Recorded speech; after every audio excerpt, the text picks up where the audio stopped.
سب سے پہلے حضرت مفکر اسلام شہزادہ غوث اعظم ڈاکٹر پیر سید عبد القادر جیلانی شاہ صاحب کی ویڈیوز کو حاصل کرنے کے لیے جیلانی میڈیا کے یوٹیوب چینل کو سبسکرائب کریں اور بیل آئیکن کلک کریں۔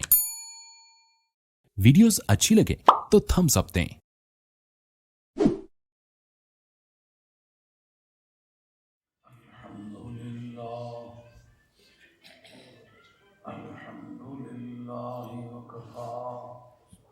وسلام على عباده الذين اصطفى سبحان الله خصوصا على محمد المصطفى وعلى آله وأصحابه أولي الصدق والصفاء سبحان الله أما بعد فقد قال الله تبارك وتعالى جل جلاله في القرآن المجيد والفرقان الحميد سبحان الله أعوذ بالله من الشيطان الرجيم بسم الله الرحمن الرحيم يا أيها النبي حسبك الله ومن اتبعك من المؤمنين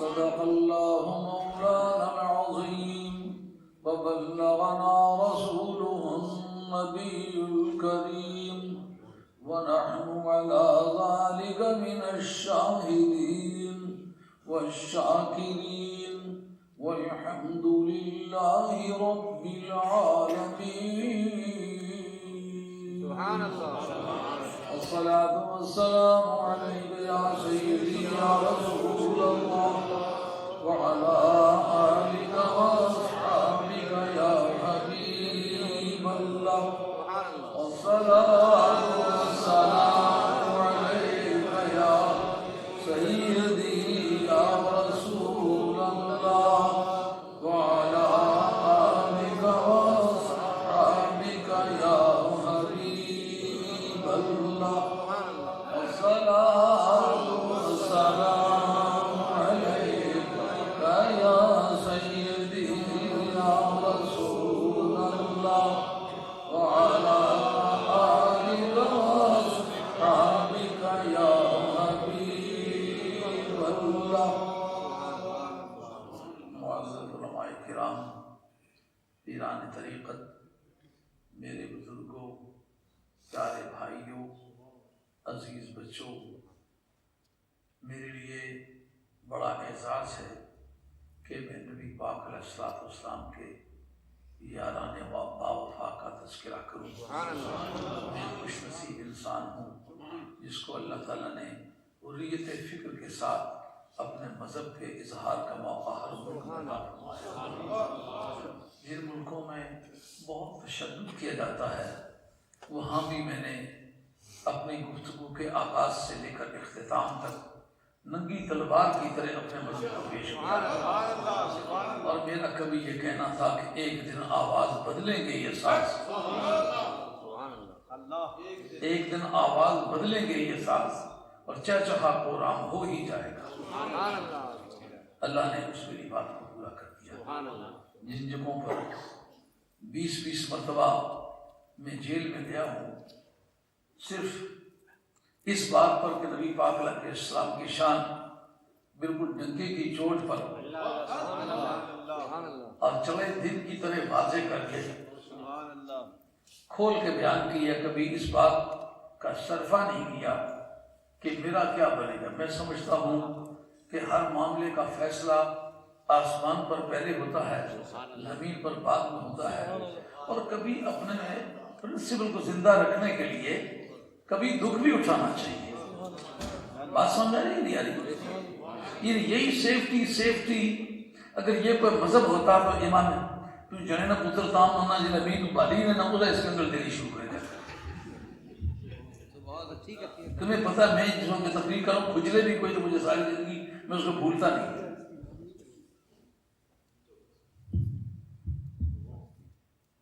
بدقسمتی میری ہے کہ ساری زندگی لاؤڈ اسپیکروں سے واسطہ رہا ہے، نہ اونچا کر سکتا نہ نیچا کر سکتا، ذوق ہی نہیں آیا. اور اگر دماغ لڑاؤں تو میں 1 مہینے کے اندر سارا کھول کے جوڑ کے سب اس کی خرابی کو سمجھ سکنے والا. ایک مرتبہ بچپنے کے زمانے میں تعلیم تھا تو ذہانت کا ٹیسٹ ہوا، گھڑی کھولی گئی کہ ہم کھول کے جوڑتے ہیں پھر آپ جوڑ کے دکھائیں، کھول کے دکھائیں. جب کھول کے چھوڑے میں نے کہا اب جوڑے نہیں، میں خود جوڑوں، اور میں نے جوڑ کے دکھائی. دماغ اس سے کیا ہے، لیکن اتنا قیمتی دماغ لے کر کے لوہے اور پتھروں پر استعمال کرنا شروع کر دینا، میں سمجھتا ہوں اس سے زیادہ برا استعمال کوئی نہیں ہے کہ اللہ تعالیٰ نے مجھے اتنا دماغ دیا ہے اور میں اینٹوں اور پتھروں میں اس دماغ کا استعمال کرتا تھا. مجھے نہ اس کا اونچا کرنا آتا ہے نہ نیچا کرنا آتا ہے.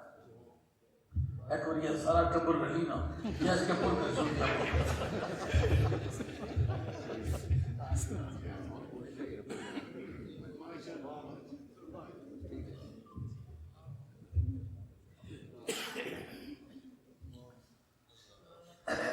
دماغی کام کرنے والے لوگ اپنی مشکلات کو سمجھتے ہیں. ایک بزرگ تھے، عقائد کی کتاب ہے خیالی، اور کسی زمانے میں خیالی جو آدمی پڑھا سکتا تھا، جسے جرنیلوں کے کار پہ جھنڈا لہراتا ہے نا، اس نے اس عالم دین کے مکان پہ جھنڈا لہرایا کرتا تھا. تو صاحبزادی ان کی آئی اور نے کہا ابو جی ساری لڑکیوں نے بڑے اعلیٰ چھیٹ کے کپڑے پہنے ہوئے، ان کی سرخ زمین ہے اور اوپر کالے رنگ کے پھول ہیں، مجھے صبح لا کے دے، اتنے گز ہو، اتنے عرض کی ہو، سب تفصیلات اس نے بتلائی. اب صبح وہ مطالعہ کر رہے تھے، اس وقت صبح پڑھانے لگے تو شاگرد گردا گرد بیٹھے ہوئے ہیں، تو ان سے کہتے سمجھا کہ یہ بات؟ انہوں نے کہا ہاں بھی. انہوں نے کہا آج مجھے سمجھ نہیں آئی، تجھے کیا سمجھ آئے؟ میں نہیں سمجھ پایا، تم کس نے سمجھے ہو؟ انہوں نے کہا جی انہوں نے تقریر کی طالب علموں نے. انہوں نے کہا یہ بات اس میں لکھی ہوئی ہے، ہم نے رات کو مطالعہ دیا، دیکھا ہم نے پوائنٹ باتیں کی. انہوں نے کہا نہیں مجھے یہ سمجھاؤ اتنے صفحے سے لے کر اس صفحے تک چھیٹ کا ذکر ہے، سرخ اس کی زمین ہے، کالے رنگ کے اس کے پھول ہے، عرض اس کا اتنا، وہ کس سے ثابت ہے؟ میں تو ڈھونڈ ڈھونڈ کے مرا ہوں، سمجھ آتی ہے بات، لیکن یہ نہیں پتہ چلتا یہ کس صدر سے ثابت ہے، کس جملے سے ثابت ہے، کس کلام سے ثابت ہے. اب تھوڑی دیر کے بعد وہی بچی آئی، ابو جی میں نے آپ کو رات کو کہا تھا کہ وہ میرے لیے آپ نے وہ کپڑے لانے. اس وقت سمجھ آئی ہے کہ کسی دماغی آدمی کے، ذہنی کام کرنے والے آدمی کے معاملات میں انٹرپشن نہیں کرنی چاہیے. اب جن لوگوں نے پوری زندگی میں لاؤڈ اسپیکر مجھے چھیڑا ہے، جب میں انہیں دیکھتا ہوں کہ جیسا ملک الموت نظر آتا ہے تو گھبراہٹ آتی ہے نا، اس طرح سے گھبراہٹ آتی ہے. میں ایسا آدمی ہوں کہ عید والے دن لوگ اپنے عیدیں کر رہے تھے، میں دروازہ بند تھا تو کام کر رہا تھا. اب مجھے بھی دلچسپی ہوگی تھا، مگر میں بھی انسان ہوں. اور دوسرا کمال یہ ہے کہ میرے دوست جتنے جلسے رکھتے نا، جس نے لاٹری کو چھپا کے رکھتے ہیں، عین وقت پہ نکالتے ہیں، مجھے نہیں بتاتے کہ کس موضوع پر تقریر ہے. یہ اب اشتہار دیکھے تو پتہ چلا کہ یہ کیا موضوع ہے آج کی تقریر کا. اور یہی ایک جملہ کہہ کے میرے دماغ کو خراب کرنے کی تدبیر کرتے ہیں. مجھے آپ کو تو مطالعہ کی ضرورت ہے، انتہائی بیوقوف آدمی کو مطالعہ کی ضرورت نہیں ہوتی. میں اپنے آپ کو اگر عقل مند نہیں سمجھتا، لیکن میں بیوقوف بھی اپنے آپ کو نہیں سمجھتا. مجھے مطالعہ کی شدید ضرورت ہے. اور سر مزہ آ جاتا ہے جب کسی بات کی تیاری کر لو، اس کے جتنے چھپے ہوئے پہلو ہیں وہ سامنے آتے ہیں. مسلمانوں کے سامنے آدمی بات کرتا ہے تو وہ گوشے جو سوسائٹی کے عام اطلاع میں نہیں آ سکے، جب ان کو پیش کرتا تو یہ خوش ہو جاتی ہے. اور اللہ کے پیارے بندوں کے بارے میں نئی نئی اطلاع ملتی ہیں تو سمجھ آتی ہے کہ جس سے سرکار تاجدار مدینہ علیہ السلام کی ذات بابرکات صف انبیاء میں ایک غیر محدود شخصیت ہیں. سرکار کی محفل میں بیٹھنے والوں نے بھی اسی نوعیت کا فیض پایا ہے. صف صحابہ میں، انبیاء کی سنگتوں میں سرکار کی سنگت بھی ایسی بے پناہ ہے کہ اس کے بھی کچھ انتہا نہیں معلوم سکتا. حضور انبیاء علیہ السلام کی آل بیتوں میں جو غیر انبیاء ہیں، بعض انبیاء کی آل بیت بھی انبیاء ہیں، جیسا حضرت یوسف علیہ السلام آل بیت ہے، حضرت یعقوب علیہ السلام کی، مگر وہ نبی ہیں. وہ آل بیت جناب اسحاق کی، لیکن وہ بھی نبی ہیں. وہ اہل بیت حضرت ابراہیم علیہ السلام، یعنی وہ اہل بیت جو غیر انبیاء ہے. پوری صف انبیاء میں ایسی اہل بیت کسی شخص کی نہیں ہے جیسی سرکار کی. حضور کے ہر رنگ و بو میں ایک امتیاز کا پہلو ہے. آپ خواہ اسے دوستی کی نگاہ سے مطالعہ کریں یا دشمنی کی نگاہ سے. جنہوں نے کلمہ نہیں بھی پڑھا نا، وہ نبی پاک علیہ السلام کی یکتائی اور بے ہمتائی کے معترف ہیں. وہ مانتے ہیں کہ سرکار کی ذات بابرکات پتہ نہیں کتنے ہی پہلوؤں سے بے مثال ہے. یہ جن کو یہ اپنے جیسے نظر آئے ہیں، ان کی غلطی کو تو نہ ان کے گھر والوں نے کبھی معاف کیا ہے، نہ سوسائٹی نے کبھی معاف کیا ہے، پر کور کو کیا نظر آئے کیا دیکھے، آنکھ والا تیرے جوبن کا تماشا دیکھے. میں نے قرآن مجید کا ایک موقع مطالعہ کیا ہے، کاش آپ نے مجھے بتایا ہوتا، میں نے اس پر کام کیا ہوتا، میری دل کی اور تسکین ہوتی. میں خوشی سے بات کرتا تھا. ہم ٹوٹی پھوٹی معلومات جو میرے پاس ہے وہ آپ کی خدمت میں پیش کرتا ہوں. اور زندگی میں سبق پڑھاتے وقت حضرت کریمہ پڑھاتے وقت مطالعہ کیا ہے، اور سب سے اچھا اس کی شرح اسماعیل بھیل کی. اب بے شمار لوگ ایسے ہیں جو تقریریں کرتے پھرتے ہیں، پوچھو کہ کریمہ میں جو الف ہے یہ کیسی ہے، نہیں پتا کیسی ہے، لیکن تقریر وہ جی مدان کھڑکا کے رکھ دیا، دشمن ٹھڑک گئے، پتہ نہیں کس گر سے تڑکا دیا آپ نے. علم کے لیے تو کافی محنت کریں.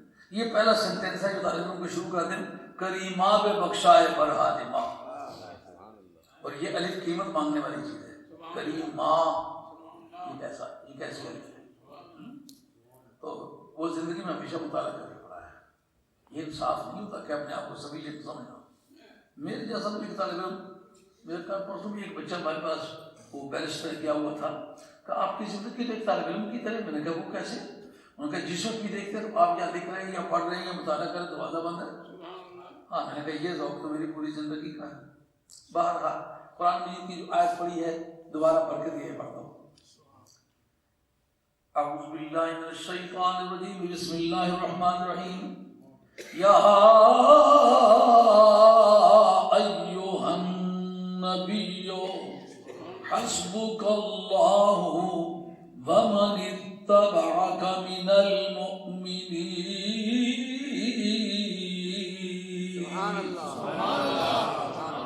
اور نبی نام تھا نا سرکار کا محمد صلی اللہ علیہ وسلم، یہ کیوں نہیں کہا او محمد صلی اللہ علیہ وسلم؟ کا دراصل اصلی نام سے بلانا یہ محکموں کی عادت ہے، پیار کی عادت ہے ٹائٹل سے. آپ اپنی ماں کا پیار یاد کریں، کبھی اپنے بچے کا پیار یاد کریں. کبھی آپ بچے ہوئے ہوں گے تو ماں کپڑے دھو رہی ہوگی، آپ نے ماں کا ہی دوپٹہ لے کر کے کمر سے باندھ لیا ہوگا، ماں کا ہی. اور دوپٹے والے نام ماں کو آتا ہے، اسے خود رکھا ہے، لیکن پیار کی عادت ہے. پیار اصلی نام سے تعبیر کرنے کی عادت نہیں رکھتا. پیار کو حالات اور واقعات کے تحت مختلف ٹائٹل جو اس کے حسن سے تعلق رکھتے ہیں، پیار کے معنی دیتے ہیں، شفقت کے معنی دیتے ہیں، وہ الفاظ استعمال کرتے ہیں. جامی نے اسی کو لیا ہے. یا آدم است باپ در انبیاء خطاب، یا آدم است باپ در انبیاء خطاب، پر یا ایھا النبی خطاب محمد است. جو سارے نبیوں کا باپ ہے اس کو پروردگار نے بلایا، فرمایا یا آدم اسکن انت.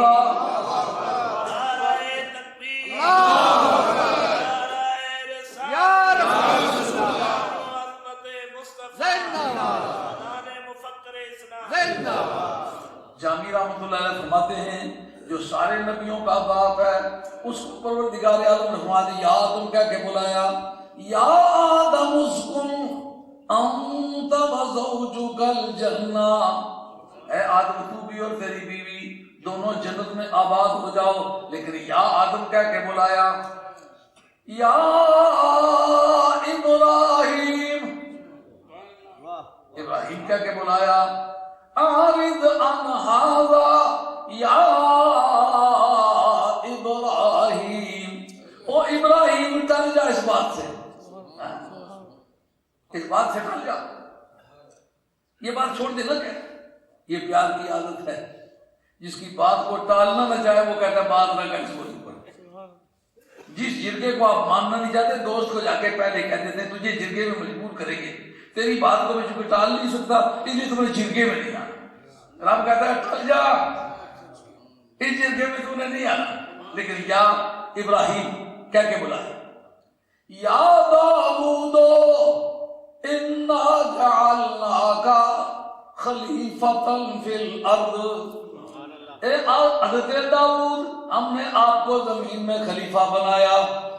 ایوب کہہ کے بلایا، یعقوب کہہ کے بلایا، اسرائیل کہہ کے بلایا، ابراہیم کہہ کے بلایا، نام لے لے کے بلا۔ جب باری آئی سرکار کی فرمایا یا ایھا النبی، او غیب کی خبریں سنانے والے، یا ایھا النبی خطاب محمد، جیسے نبیوں کی صفیں لگ رہی ہیں، سب کو بلا کر کہا اے آدم، اے ابراہیم، اے اسماعیل، اے نوح، نام لے لے کے بلایا، نبیوں کی صفیں لگ رہی ہیں، ان میں سے آواز آئی یا ایھا النبی، کہا یہ سارے نبی نبی ہیں۔ فرمایا اس کے اول میں الف لام ایدی ہے، قواعد کی زبان، اس میں الف لام ایدی ہے۔ الف لام ایدی کی کیا تعریف ہے؟ اس کا تعین ہو چکا ہوتا ہے، کس کے ذریعے سے؟ کہا یا سابقہ اس کا ذکر ہوا ہو، کہا سابقہ تو ذکر کوئی نہیں، کہا اس کا سابقہ ذکر اگر کلام میں نہ ہو تو متکلم کے ذہن میں ہوتا ہے۔ یہ محبوب اپنے خدا کے ذہن باری تعالیٰ میں جس کی کوئی کیفیت نہیں ہے، اس میں ہر وقت حاضر ناظر ہے، اس لیے یا ایھا النبی کہتے وقت مراد وہی ذات محمد مصطفیٰ ہے۔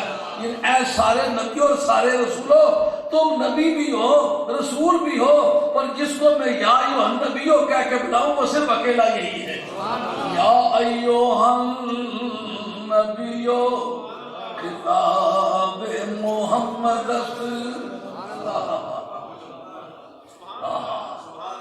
ہوتے نہیں جو میں دل سے میرے کبھی، ہوتے نہیں ہیں میں جو دل سے میرے کبھی، کیسے کہوں کہ آج بہت یاد آئے، ہوتے نہیں ہیں میں جو دل سے میرے کبھی، کیسے کہوں کہ آج بہت یاد آئے۔ مودے سے نہیں کہ یہ مانا ایسے خارجی نہیں، ایسے ذہنی ہے، ہوتے نہیں ہیں میں جو دل سے میرے کبھی، کیسے کہوں کہ آج بہت یاد آئے۔ کہا کیا؟ اے نبی، اے غیب کی خبریں سنانے والے، حسبک اللہ ہو، تیرا اللہ تجھے کافی ہے۔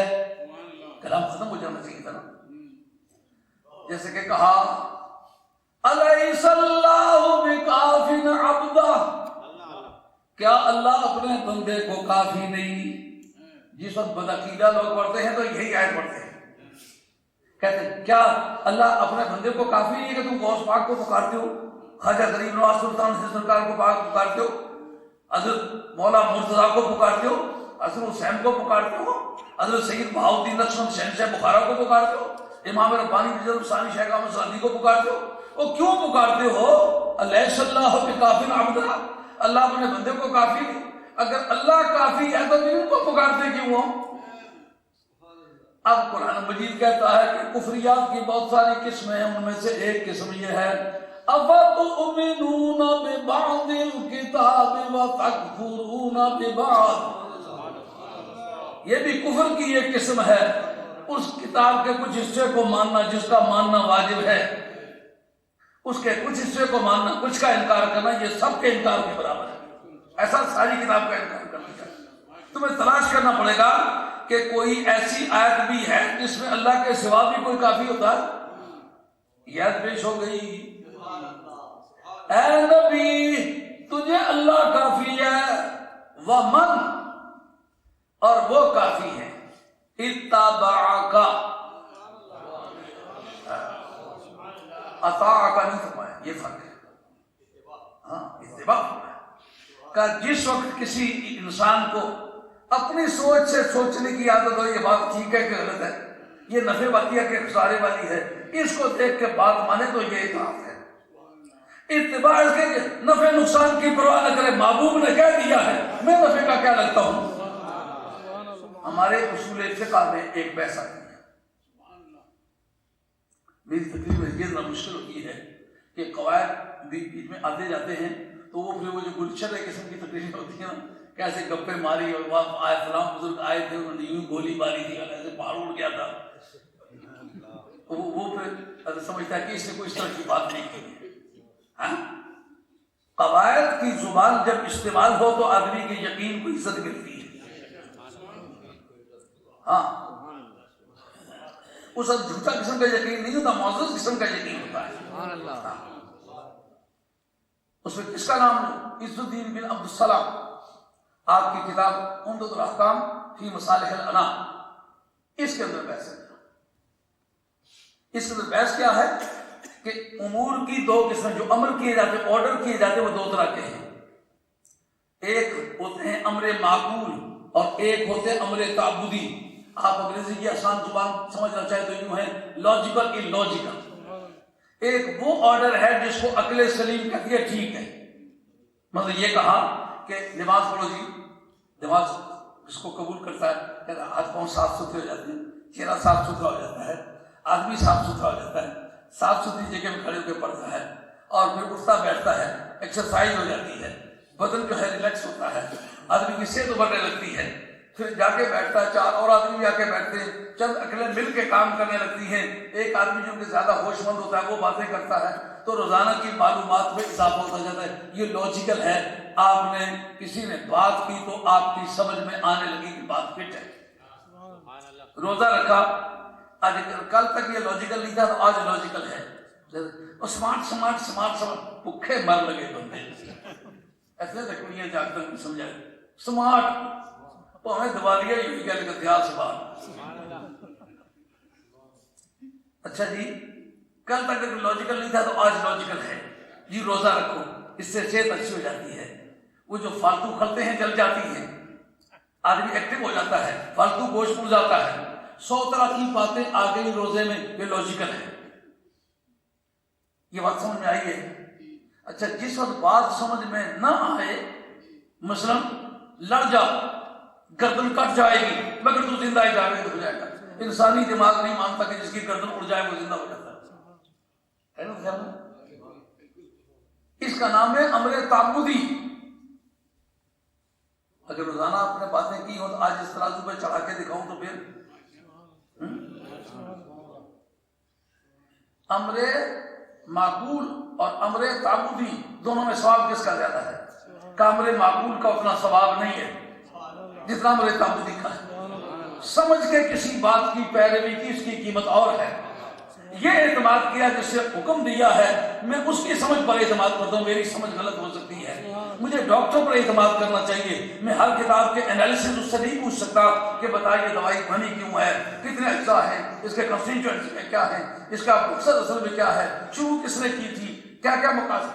یہ تو سمجھنا اتنا لمبا کام ہے کہ ساری زندگی گزر جائے گی تو بات موقع نہیں آئے گا. سیدھا ڈاکٹر کی سے دوائی لے کے کھا لو. اس طرح نبی کے ذہن پر، نبی کے علم پر یہ اعتماد کرنا کہ نبی کہے آگ میں چھلانگ لگاؤ، یہ آگ نہیں ہے جنت ہے، تو اس وقت چھلانگ لگا جاؤں گا، یہ جان کے کہ میرے نبی کی زبان کبھی غلط نہیں. یہ امر تعبدی ہے.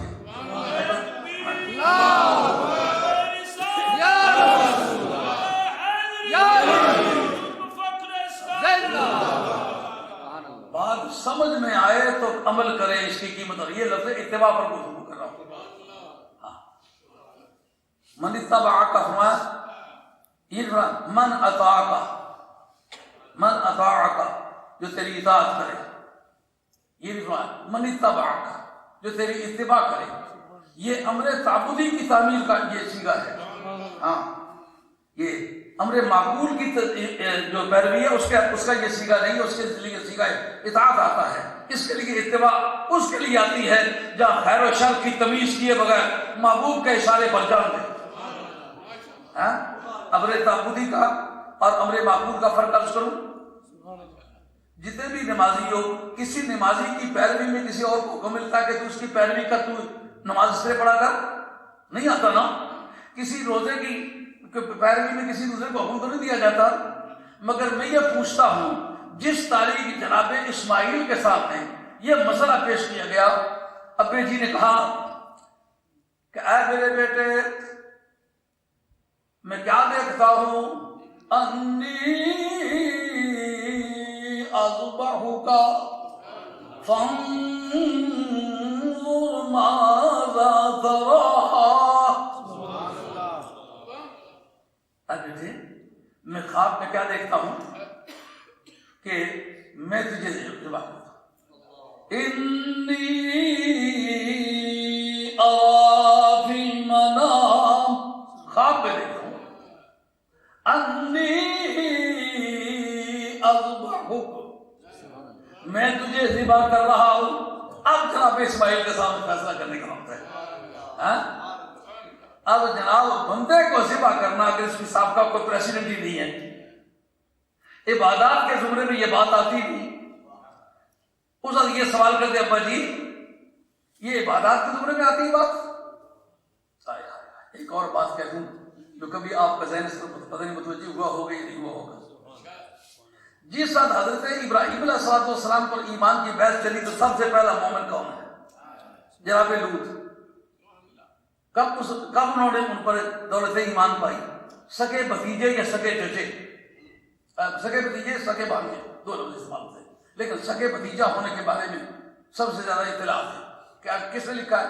امام نصفی نے مدارک کے اندر لکھا ہے, امام جلال السیوطی نے لکھا ہے, امام ساوی نے لکھا ہے, شیخ سلیمان جبل نے فتوات الہیہ میں لکھا ہے, صاحب روح المعانی نے محمود آلوسی بغدادی رحمۃ اللہ نے لکھا ہے. ان سب نے لکھا ہے سگے بھتیجے تھے, یہ سگے بھانجے. لیکن جب آپ کو آگ میں ڈالا گیا اس وقت حضرت ابراہیم علیہ السلام کی عمر شریف کتنی تھی؟ 70 سال تھی. تو 40 سال کے اختتام کو انہوں نے راہ نبوت کیا, 30 برس انتظار کیا. تو 30 برس کے انتظار کے بعد جب دیکھا نار گلزار ہو گئی اس وقت کلمہ پڑھا. اب مجھے بتاؤ کہ قرآن مجید نے ان کی عمر کا جو انالیسس کیے ہیں, فلما بلغ معه السعي, جب صرف اس کے ساتھ چلنے کے قابل ہوا, ان دنوں کی بات ہے, بہت بچپنے کا زمانہ ہے. بہت بچپنے کے زمانے میں حضرت ابراہیم علیہ السلام کے صاحبزادے نے ان کے بارے میں یہ کیوں نہیں آیا وہ اب ایمان لائے؟ نبی کے رشتہ داروں میں اور نبی کے اپنے خون میں یہ بنیادی فرق ہوتا ہے. ہاں بات سمجھ نہیں آئی. جو نبی کی پشت سے پیدا ہوا ہے وہ رازدار بن کے آیا ہے. وہ یہ نہیں کہتا کہ ابا جی آپ کسی سے تعبیر پوچھیں, آگے جو جملہ بولا ہے وہ بتاتا ہے ان کے عقائد کیا ہے. یا ابا دے اور میرے ابا جی افعل کریں ما تؤمرو, جو آپ کو حکم دیا جاتا ہے. وہ خواب بیٹا اس کو عمل کہے, معلوم ہوا بیٹے کا عقیدہ یہ ہے نبی, یہ ہے رسول, اور اس کا خواب نہیں ہے بھئی یہ الہی ہے, اس لیے اس خواب کو میں خواب نہیں کہتا ہوں, میں الہی. سمجھائیے بات. یہ تمام تاریخی بات ہے کہ کہتے فلاں دن شہید ہوئے تھے, فلاں نے ان کو خنجر مارا تھا, لیکن اس کے یہ تو بات سمجھنے والی ہے نا کہ اتباع کا کیا معنی ہے. بات سمجھ میں آئی ہے. اب اس جگہ حضرت اسماعیل علیہ السلام نے یہ بات کہی کہ ابا جی مجھے سمجھائیں تو صحیح. کہا میں امر معقول کے پیچھے نہیں ہوں, میں امر تعبدی کے پیچھے ہوں. نبی کے مقابلے میں اپنی لاجک کو لڑانا یہ بے ایمانی ہے. میں نبی کے فرمان کو سر تسلیم خم کر کے سلام کہتا ہوں.